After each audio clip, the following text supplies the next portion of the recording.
If you go to the right, I'll go to the left. So Lot made the choice. He stood there and he looked upon and he says, look at this land. It's well irrigated. I'll stay right here. And he faced his tent toward Sodom. We know that. We know that story. But like Abram, we must learn to trust God with the eternal things, such as the security of our soul. God has promised to give us eternal life, to never forsake us, and to keep us. We know that by his son. But if we look in John 10:28, if you'll go with me there, the book of John.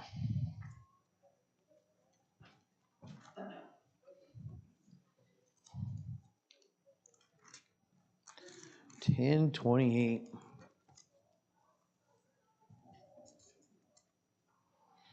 Jesus said, and I give unto them eternal life, and they shall never perish, neither shall any man pluck them out of my hand.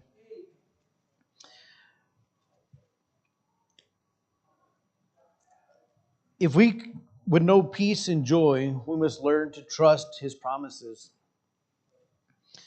We must also learn to trust God for sufficiency of his grace. My grace is sufficient for thee in 2 Corinthians 12:9. These are the words of the Lord to Paul concerning his thorn in the flesh. God did not promise the elimination of all difficulty, but he did promise the sufficiency of grace for the need. When trying situations arise, we must take God at his word and trust that he will provide grace for the situation. Along with trusting God with eternal things, we must also trust him for earthly things. That means that we must trust today. Jesus said in Matthew 6:31, therefore take no thought, saying, what shall we eat, or what shall we drink, or wherewithal shall we be clothed? That is, we must learn to trust God will meet our daily needs. We must also trust God for tomorrow. Again, remember the words of the Lord to his followers. Take therefore no thought for the morrow shall take thought of things itself, in Matthew 6:34. I found it interesting that when Abraham went to Egypt with his wife, and there was famine, people were starving, they were in need, and he took Sarai with him, and he told her, he said, tell them you're my sister, because if not, they're going to want to take you from being my wife and kill me. So he went in, and they told the Pharaoh, once he saw Sarai, how beautiful she was, that he took her, and the Lord punished him for that, punished the Pharaoh. And he was able to leave with quite a few things, substance for the people, his people. And that story bothered me, that portion. I don't know how well you know it. I didn't know it that well until I read about it. But I thought, that's interesting. We're talking about Abraham, one of the greats. And he goes into Egypt, and he tells his wife to lie. And, he carries out this lie himself as well. Pharaoh finally finds out, hey, this was actually your wife. Why did you do this? Why did you cause these plagues to fall upon me? Get out, take some stuff, and go. And I kept reading that, and I'm like, this is interesting. Why would, we've got a lie going on here from Abraham. And I just found it odd that, it wasn't mentioned in that particular part of the story that he was lying. But it was, it was kind of a half and half, because he told his wife, well, This happened again with the kings later in the story. Once again, they go back in, and he says the same thing. But the king, I don't remember his name. Let's see if I can find it real fast. But the king did not per se want to take Sari, as he did, but he didn't. An angel spoke to him, and he didn't do it. But then then the story goes on. He says, "Why did you tell me that was your sister when it's your wife?" And he says, "Well, she is my sister. This is my father's daughter, but not my mother's daughter. So it's kind of a half sister." And I thought, wow, that was pretty interesting to find out that he wasn't lying. And he said, "It's not, this is my sister. It's half sister." So I found that interesting. That just when I thought, "Ha, there's lying over here," and it really wasn't the case. So it does good to again, like we say, read these scriptures and study them. It is enlightening. I enjoy my time to sit down and read these scriptures. So there's a thing here in the book that says trusting Jesus. Edgar Page, simply trusting every day, trusting through a stormy way, even when my faith is small, trusting Jesus, that is all. As Abraham soon discovered, you never lose by trusting God. In Genesis 13, verses 14 through 17, we read how God promised to Abraham much more than that which Lot had chosen. We can trust God, for he will never fail. So as we look at Genesis 13, by the way, we're in Genesis, for all of those that you couldn't figure out where Abraham's story was. So in Genesis 13:14, says, "And the Lord said unto Abram, after that Lot was separated from him, Lift up now thine eyes, and look from the place that thou art northward, and southward, and eastward, and westward. For all the land which thou seest, to thee I will give it, and to thy seed forever. And I will make thy seed as dust of the earth, so that if a man can number the dust of the earth, then shall thy seed also be numbered. Arise, walk through the land in the length of it and in the breadth of it, for I will give it unto thee." Then Abram removed his tent and came and dwelt in the plain of Mamre, which is in Hebron, and built there an altar unto the Lord. So each step along the way, Abram continued to take steps of faith in response, experiencing the blessing of God. As Abraham enjoyed the peace that comes from trusting God, he soon discovered that God is all he needed. It's here where we see Abraham finding all in God.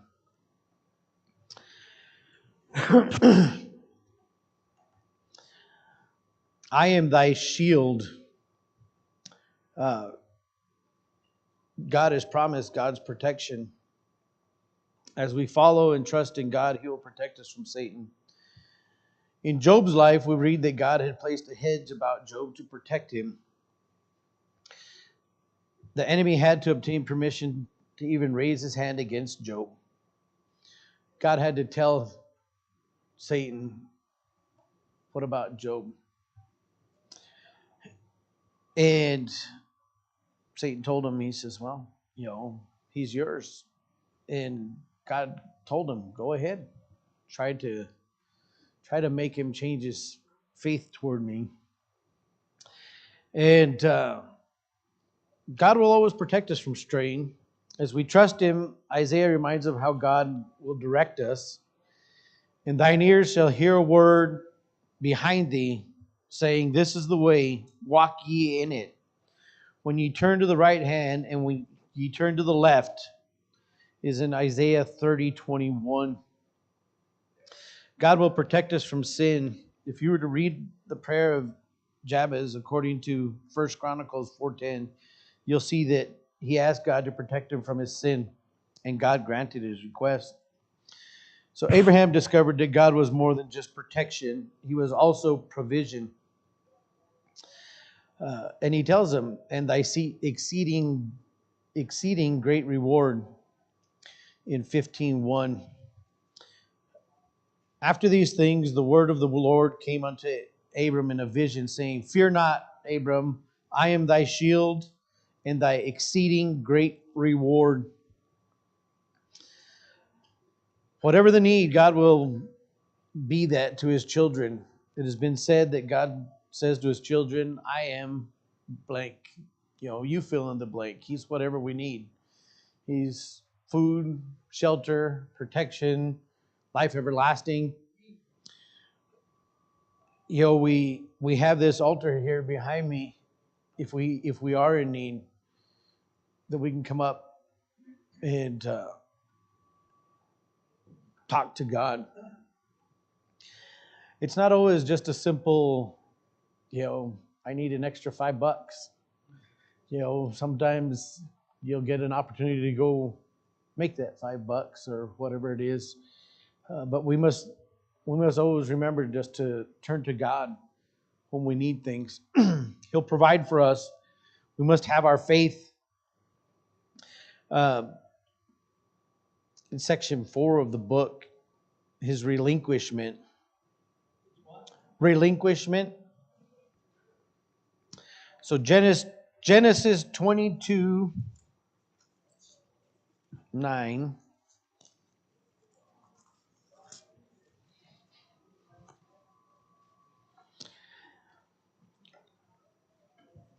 says, And they came to a place which God had told him of, and Abraham built an altar there, and laid the wood in order, and bound Isaac his son, and laid him on the altar upon the wood. And Abraham stretched forth his hand and took the knife to slay his son.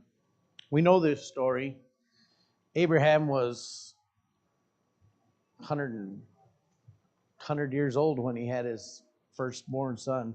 Actually, I shouldn't say that. When him and his wife, when Sarai gave him Isaac.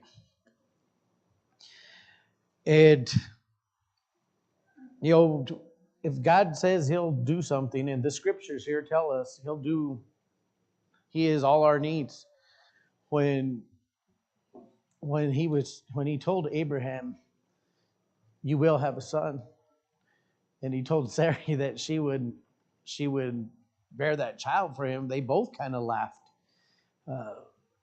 Who thought that? So I know why Abraham lived so long. And it was mostly because he didn't have kids when he was young. Because let me tell you, I know what puts the years on you, right? Had Abraham had kids young, he never would have lived to be as old as he was. And he darn sure never would have been able to have another kid at 100 years old, that's for sure. So if you want to know what really takes the youth out of us, it's the youth. That was one of the clearest things I got out of this story is if you wait long enough to have kids, you can wait forever. God will make it possible. But God didn't ask him to kill his other son or his other child that he had with Hagar. No, he asked him to sacrifice Isaac. It was a test of his faith, unquestioned faith. He was told. Now the book here says there's a part I'll get to in a little bit, and it says that even his wife must have had the faith to let him take their only child to sacrifice him. But I wonder as well, did she know that?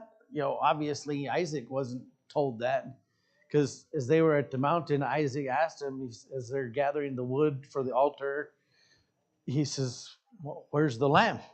And he said, God will provide. So that's a question we'll want to watch it, son. If he says, hey, where is this? I'm like, God will provide. So, that was he went up to sacrifice his son. And I wonder about that. Did Sarah know this? By this time, God had told her to change her name, told Abraham to change her name to Sarah. But did she know what was planned? Uh, it's hard to say, but we believe regardless that she too had the faith because she followed Abraham everywhere he went.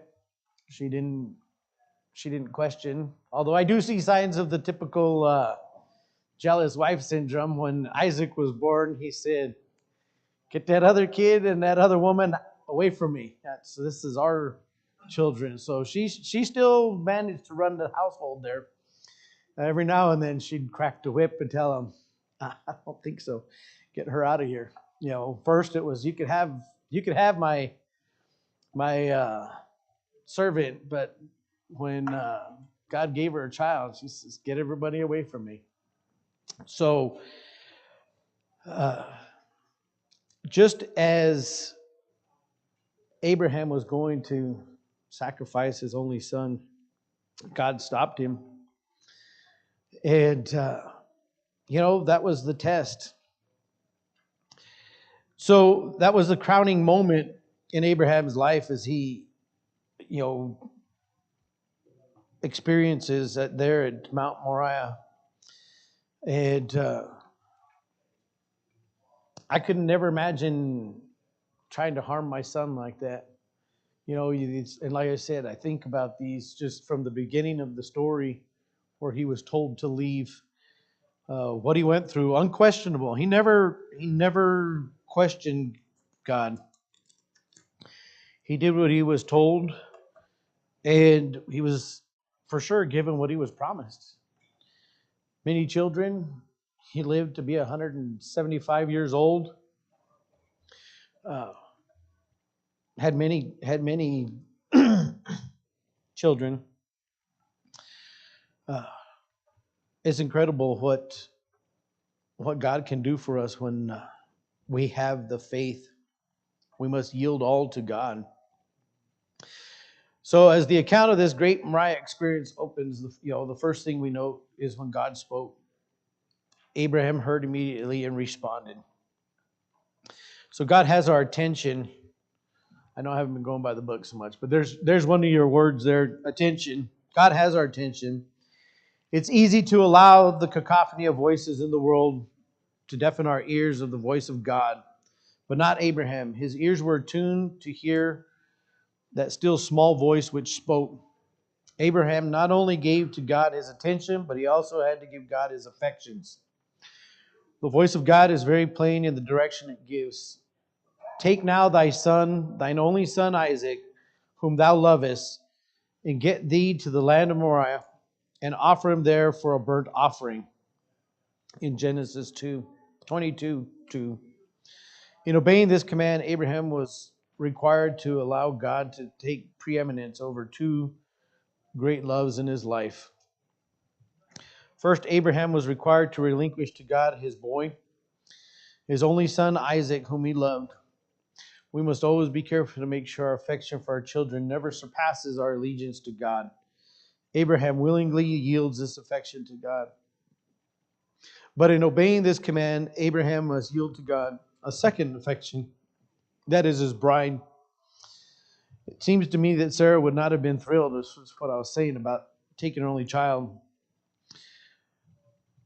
And she birthed him at 90 years old to offer a sacrifice.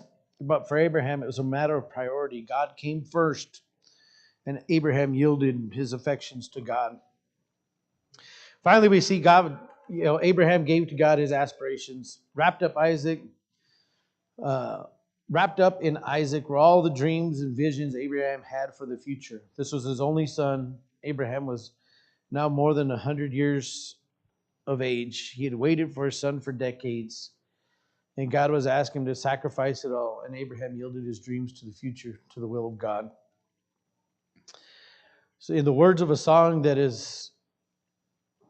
says here, seldom sung in our churches, the The song was written by Alicia Hoffman. It says, "Is your all on the altar?" The words are, "Is your all on the altar of sacrifice laid? Your heart does the Spirit. Your heart does the Spirit control. You can only be blessed and have peace and sweet rest as you yield Him your body and soul." So we must always ask ourselves, where are we on our journey of faith for God? Um, are we dependent on ourselves? This church, we have our scriptures with so many distractions in the world today. We don't even learn the same. I was talking to a good friend of mine, and he said when he was a kid, they used to raise everything. They had their chickens and turkeys, ducks, quail. They had pheasants, and he said they would always go out. And I remember we did the same. We didn't have quail or pheasants. I know my grandfather, before I was born, had peacocks, but his dad would send him out to gather the eggs, so they'd go get them. And he says they would look at these eggs and just think, ew, they're dirty. They've got chicken poop on them. By the way, out of the chicken, the egg comes from the cloaca, in case you didn't know. But so these eggs were dirty, and he says they look gross. He says they were brown. He says they were different colors. I remember we used to get green ones. And he says they didn't want to eat them. He says these are gross. So they would go out and they would just throw them. He said they would throw them over the fence because they didn't want to eat these eggs. And till his dad caught them. Then they ate those eggs. But he said they raised quails as well. And he says they'd look at these little quail eggs.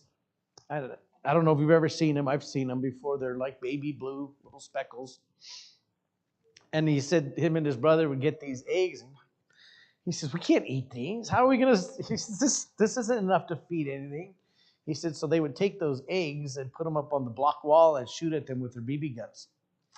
So, all these things, as we're kids, we're trying to learn this stuff. And I told Nicholas, we live in the house that I grew up in as well. My mom was born there. My grandfather built it back in the 30s. And I told him, I said, we didn't, we weren't, I don't ever remember playing inside the house. I know I had a couple of those Tonka dump trucks, but they were outside. And we played outside. In fact, one of the things that I told him, and he's lucky because I've never really made him do this more as a punishment than anything else, but if we weren't out playing, and by out, I didn't mean out the doors, like out beyond where you could hear them yelling at you. Because if you were around, you were cutting weeds. That was it. We were, I was given a hoe. If we weren't doing something constructive, or if we weren't out of sight, it was time to go to work. I had to get up in the mornings with my grandfather. I couldn't carry a 5-gallon bucket of water, but he'd give me a little one. He made me carry water out to the cows when during the wintertime when it was the well was frozen. We had one of those hand pump wells. You'd have to break the ice.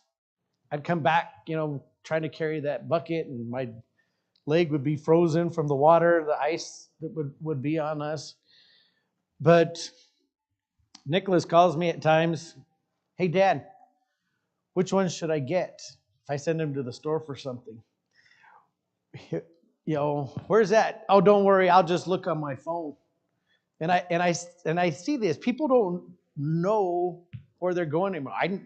I know Albuquerque very well. I used to drive all over the place long before there was a cell phone to tell me, break out the Rand McNally.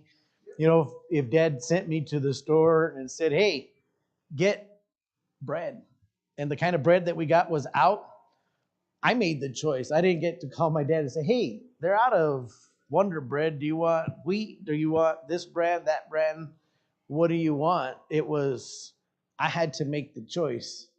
And I hope I made the right choice when I got home. And that's what we have now is we have choices to make. Um, and our choices right here, do what's in the scriptures, follow the word of the Lord. Because if we don't make the right choices, it's not going to be pretty for us. If we don't accept God, um, I know I don't want to go to hell. So it's important for us to have our faith, make the right choices. We don't need a cell phone. We don't need Google Maps. Everything we need is right here. Old school reading, studying. I'm so thankful that Nicholas is going off to learn about the scriptures. I've never, so many people, when their children want to do something that they may not have done or may not have chosen for themselves or for their kids, discourage them right off the bat. They'll tell them, hey, that's not a good, you need to do this instead. You need to do that. But when Nicholas said he wanted to go to Bible school, I never said, are you sure that's what you want to do? Because it's not a great living, or it doesn't pay much, or it doesn't do this. We just said, thank God. That's a great thing. We're very fortunate that this is the life he's chosen. So to wrap this up real quick, there's a memory verse. Hebrews 11:6. But without faith, it is impossible to please him. For he that cometh to God must believe that he is, and that he is a rewarder of them that diligently seek him. Couple quick review questions. What Two Testament examples did Paul use to prove that salvation is not attained by the keeping of the law? Abraham and David.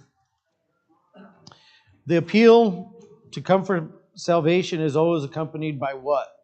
An assurance of blessing. What are the two arenas of matters in which we must learn to rely on God by faith? Eternal things and earthly things. If we would know peace and joy, what must we do? Trust God's promise. In Genesis 15:1, Abraham discovered that God was what? His protection and provision. And what event in Abraham's life marks the crest of Abraham's faith? The experience on Mount Moriah. So let's wrap this up. Son, if you would please give us a closing prayer.